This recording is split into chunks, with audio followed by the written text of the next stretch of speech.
Hey, everybody, welcome to What the Flick, Gotham, episode 3 and 4 of season 2, The Last Laugh and Strike Force. Again, apologies for last week. We're catching up. Yes. So, big episodes. Yes. I felt really bad we didn't do this one. I know. So much shit went down. There were magic tricks.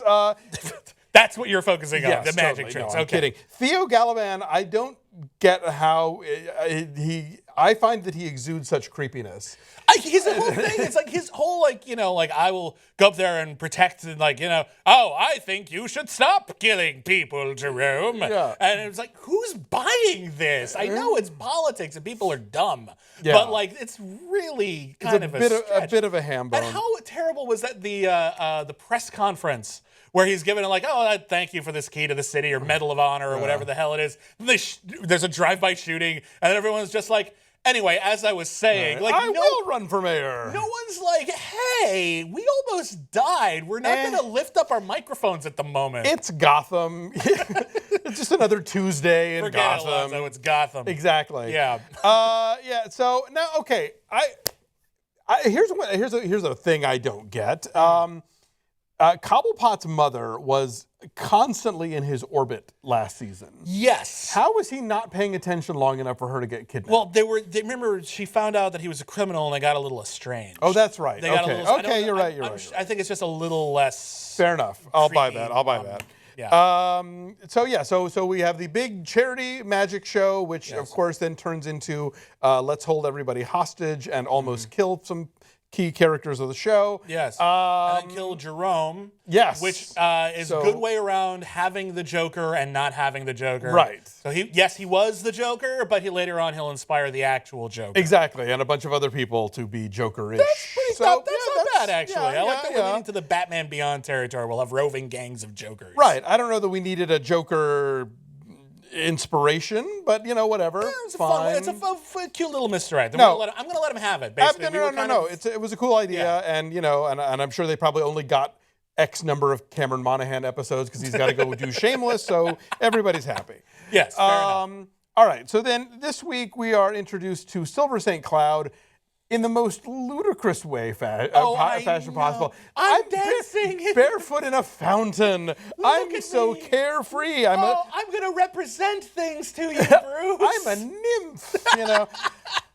A little overdone, Gotham. For Gotham? Okay, even for Gotham. Even for Gotham.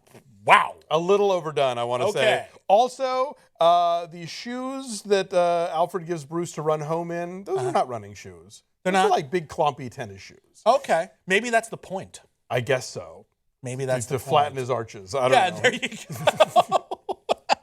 What's that about? But no, and also clearly the new captain. Yes. Stop it. What's his face? Blanking on his name now. Oh my God, so am I. Oh God, hang that's on. the thing. Michael Chiklis. Oh, Michael God. Chiklis. Oh, so clearly he has seen The Untouchables. Oh, yeah, right? That was ridiculous. If you've never seen Brian De Palma's Untouchables, they just lifted the entire montage. Yeah, the whole let's go to the police academy and find people in gray sweats to be our new unspoiled cops. Yeah, it was the same damn thing. Yeah, so now we have a strike force, which is the rich guy with an axe to grind and the good shooter with a backstory and the woman. Which admittedly wasn't in The Untouchables. We didn't have the woman in The Untouchables. You're right. So we've moved on. Definitely. It's progressive now.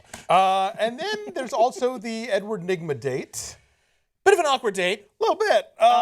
But you still, I can't. I'm glad he's dead. But I can't, but I can't not root him on a little bit. It's weird. Right? As awful as he is and bananas. Well, she's obviously attracted to the wrong kind of man. Well, yeah. And I think we've both talked about or toyed with the idea of her becoming his Mull or his Harley Quinn or something. Yeah. So I wonder if they're actually meant to be together or not, and it's in some way this is a victory. I will say this, that cute moment where they realized they needed to both take off their glasses is the cutest first kiss I've seen in a really long time.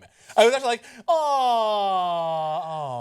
But you're right. They wouldn't have given her this much backstory with this many abusive relationships if they weren't building her as somebody who is. It's not like she's a sweet Polly purebred for him to despoil. We do have to ask ourselves. and I don't mean to turn everything into this, but like, what is the show's position on women? Because basically, there's Marina Baccarin, who's awesome. Sure. And then there's people who die or turn evil. And then there's water nymphs. Like, it's a weird... Yeah, definitely. And also, Barbara becomes a lesbian at the most inopportune moments, or opportune moments, I guess, where it feels... I don't know. The show treats it in this weird sort of like, ooh, kind of way. Like, check it out, this girl's kissing. Oh my God. And I don't know, it feels a little tawdry. A little smarmy, a little like, this is lesbian. You like this, don't you, audience? Lesbianism for straight 14-year-old boys. I was like those old episodes of Ally McBeal. It's like, tonight on Ally McBeal, there'll be a lesbian kiss. And you're like, what? Yeah. I need to watch that. I've never seen such a thing. I definitely... The show maybe does have a little bit of a woman problem. Well, for instance, it has a men problem too. Well, yeah, like, that's the characters to be are all fair. over the place and nuts and strange and stupid. And apparently, this show I think is one of those right-wing groups that's currently going after Scream Queens that has Gotham in their sights as well. Because well, as I've said from the beginning, for an 8 p.m.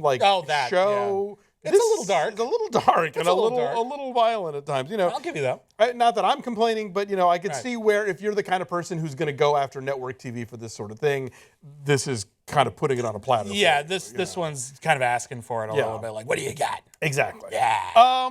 But I think I find this interesting. Although now that Flash has started up, I kind of feel like they found a tone that works better for them more consistently now and I think Gotham is still trying to figure out its whole... I feel like all over the place is Gotham's tone. Maybe so. I feel like Gotham was just like, I don't know if we're going to be I don't know if I'm going to actually take this seriously this week or if it's going to be completely ludicrous.